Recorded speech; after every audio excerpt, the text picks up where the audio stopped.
Thank you, Sydney.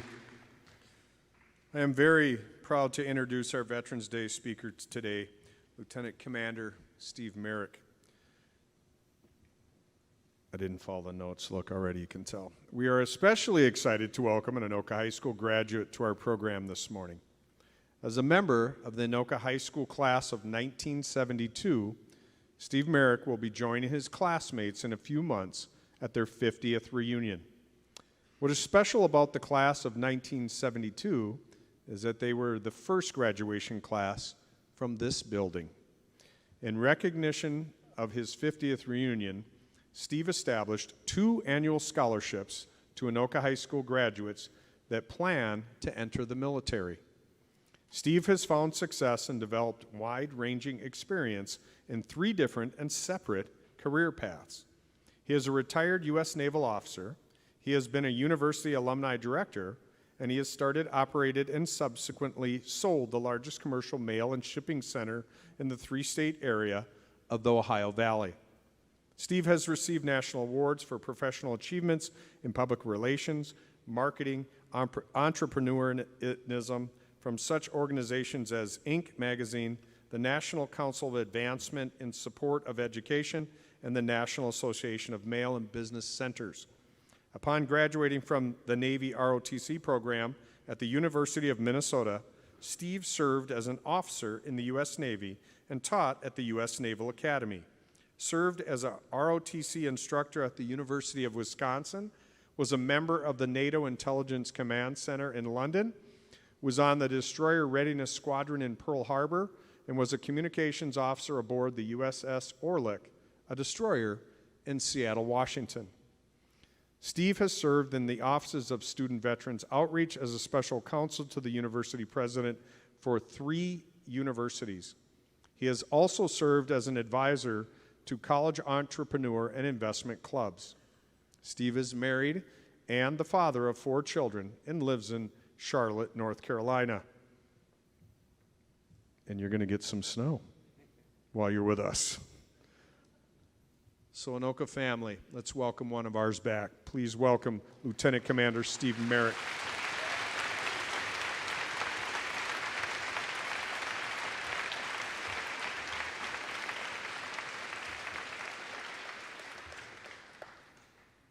Can't tell you what an honor it is to be here because, yes, Veterans Day, but also, is it up? Oh, but also it was 50 years ago that our class, and we have a group of class of 72 people here, we started here. We took a senior year class and became the first graduating class. Pretty cool. This school was a rock star for the state, everybody. The governor was here, the VIPs, we had developers and contractors going through on the campus because the concept was different. This idea of a field house connected to the school, and it was all carpeted. Everything was new. The walls were fresh paint. It was incredible.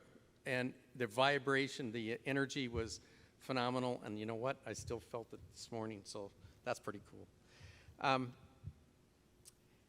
I remember in the first couple of weeks of the school being open, we had a principal. His name was Art Dussel, and he was a legend, period. Many decades he was here as principal, hard but strong and sharp, and tons of memories. Art gets on the, I think you call it loudspeaker, when we're in the classrooms, and he wasn't happy. He says, something's going on, and I want to get to the bottom of it, and I need your help. But we're going to find out what's happening, because there's damage to our carpet in some spots, and I need to find out what's going on. We think it's a spike or some kind of hook, metal hook, but I'd like everyone in this school right now, all 2,000 people in this school, to check each other's shoes. So there we were in our classrooms checking each other's shoes for a hook that was damaging the carpet. Did you remember that, by the way, here at class of 72? I got to tell you a story about a little room up in we called it the IMC. I don't know what the letters are now, but it was the library. And there was a little room that it had a name on it. It said computer. And when you walked in, there were these two stand-up kind of keyboards made lot of noise. That was pre-calculators and pre-cell phones and everything. But that was the computers, and there were two of them. But in that room, there was about 5 or 6 guys, and I'm going to get smiles from my classmates here, led by Eldon and his band of bandits. These guys hung out 24/7 in that room. And we didn't know what they were doing. I mean, words like Fortran were coming out, or programming was coming out. These guys were ahead of everybody. We thought they were nuts, but they were ahead of us. And out of those 5 or 6 guys, all of them became PhDs. One of them is an emergency medical doctor down in Phoenix. But I got a story that even touches us today. If there's seismic activity anywhere in the world, if there's an earthquake, if there's a geological phenomena that happens anywhere in the world, the press, the media, the experts in geology all turn their heads to this institute down in Southern California. That institute, internationally known and revered, is headed by Eldon, who started in that little room up there in the library. Our class is full of executives, presidents, CEOs, incredible professional athletes, you name it. But the pride we had when we first started here is incredible. And let me thank you at this moment. I had a chance, we took calculus and physics, all those required classes here at Anoka. But I also made a point to take accounting and business math. So I learned about profits and losses and markups and margins and P&Ls and Excels, all that stuff for business.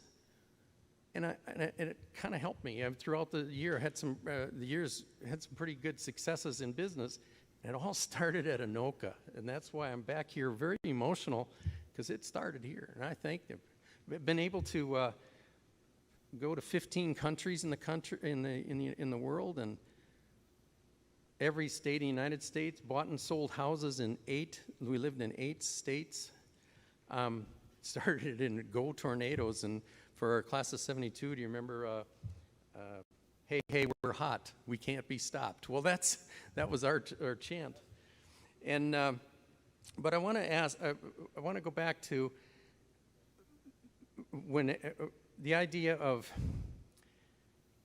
taking a chance. What happens to you if in a week you had a game? In a week you have a big test? What happens to you if the bell rings, the signal goes, and the marbles just fall out? What do? What happens when you just think you got it nailed? That game, you've gone through every possible scenario. That test, you've done everything practice, but the balls just drop. What do? Well, I want to tell you a story about our ship. I was on a USS Orlick, DD-886, this hat, 50-some years old. And we had practiced and done every possible exercise and scenario for a big exercise that was going to be multi-ship, multi-nation event that was going to go 2 or 3 weeks in Pearl Harbor. We were in San Diego. We had to get from San Diego to Pearl Harbor to do this big exercise. We get underway on the 8th of August. August is 8th month, at 0800 on 886. Guess what? I'm going to kind of reverse here. As an officer, I left here as Anoka from getting a scholarship from Post 102 and a great individual named Bud Redepenning. And we were told when we went to the University of Minnesota as officers, you can do a lot of things. You got a lot of opportunities as an officer. Do it. But don't do 2 things. Number 1, don't collide with another ship. That's called collision at sea, and you don't want to do it. And number 2, don't go aground. Ships don't like sand at the bottom of their keel there. That's just not something you do. So there we are, underway, going backwards, and darn, and I got guys watching from all over the United States, junior officers from the ship right now, and hello, guys. We went aground. We went on the wrong side of a buoy, and we went aground. We're told as naval officers, as we prepare our careers, don't do that because it will ruin your day. Well, it did. And we went aground, and what did we do? I'm going to talk to you about what do you do when the balls just drop and the marbles fall. Well, our ship got pulled back into the Pier 8, by the way, at San Diego. Get pulled in, and I go back to junior officer country with my roommate, stateroom mate Jim, and we're sitting there, everyone's quiet, tense, kind of like right now, and they're wondering what's going to happen to the captain, what's going to happen to the officers, what's going to happen to your careers. Out of the blue, the captain appears in junior officer country. Now, captains of the ships never come to the junior officer country. It just doesn't happen. He peeks his head in and he says 2 words, "Where's Merrick?" And I'm going, my knees just buckle. What am I going to, what's going on? I peek my head back out. I go, "Yes, sir." And he said, "Get your clothes on, let's go play tennis." True story. So I quickly changed clothes.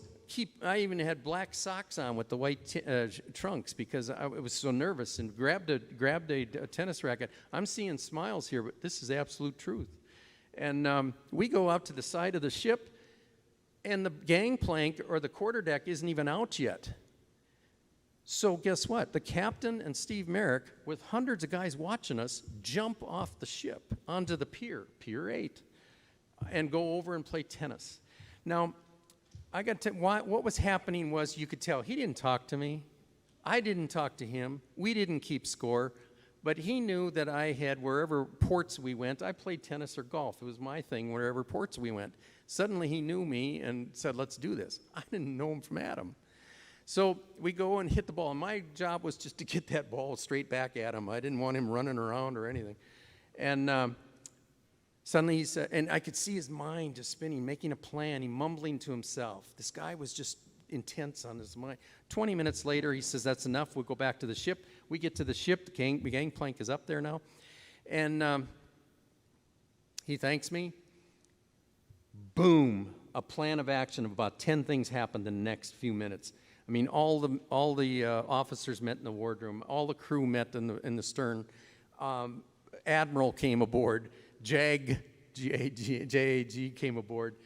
Security comes aboard. Divers come aboard. Boom, boom, boom, boom. The guy had a plan of action. He just needed those 20 minutes to think. And that's what I'm throwing out to you, is what do you do in those 20 minutes? I just gave you a sea story. We're the guys here, the military veterans, we're accused of something, and that's not passing on stories or telling our military experiences. Some of it's PTSD reasons, physical reasons. But I'm going to give you a suggestion. I'm going to give you a tip. I'm going to give you a piece of advice. Today's Veterans Day. Go home. Hit the cell phone or talk to your grandparent or your uncle or whoever is in your world, and every one of us in here has somebody in the military in your world. And here's a question. Here's my tip. Ask that person, when you were in the military, tell me a story about your first commanding officer. You will get a smile and you will get a story. And by the way, did you see that happen in the office when I saw Principal Farley? He told me a story about his first commanding officer. It happens. So there's my tip. And I wanted to throw out one last thing. I have 4 incredible kids, Jim, Ross, Krista, and Anna. It happens to be one of the, and I could talk all day about those 4 kids, all day. But it happens to be Veterans Day, and we have a son, Ross, that's on a ship in the Pacific Ocean right now. He's on a 6 to 9 month deployment, if you can figure that. Incredible guy. The ship is the USS Chaffee. USS Chaffee. It's commanded by Commander Shane Dennis. Great guy. We're going to do something. I started this talk by saying our class did a lot of new things. If you've done it in this room, we did it 50 years ago most of the time. Lots of new things. But we're going to do something in this room that's never been done, and I'm going to ask you to make it a great memory. Ross is on this ship, USS Chaffee, and we're going to do a little exercise. We've got Alex and Cooper here that are going to do a chant, a sound that you've heard of before. And I'm going to introduce you to a term in the military. It's called Bravo Zulu, BZ, Bravo Zulu. I'm getting nods on the head here. Bravo Zulu in the military means well done. Well done. Great job. Here's what we'll do. We're going to hear the trumpet sound, and then you're going to see me do 1, 2, 3. And you're going to say, Bravo Zulu Chaffee. And that's going to go 6,000 miles from Anoka, Minnesota, to the crew of the USS Chaffee. Would you do that for me? Loud, proud, from the gut. Bravo Zulu Chaffee. Are you ready?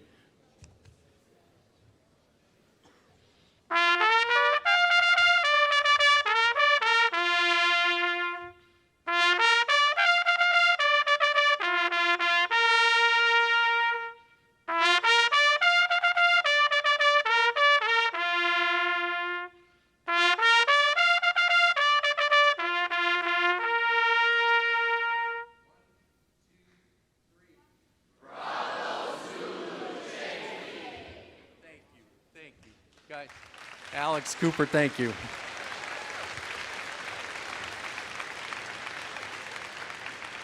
And I would be remiss in telling you, this is from the heart also, it means a lot after 50 years to be here, and it's one of my top memories of my life. But bravo Zulu to Principal Mike Farley for running an absolutely great, tight ship for the USS Anoka.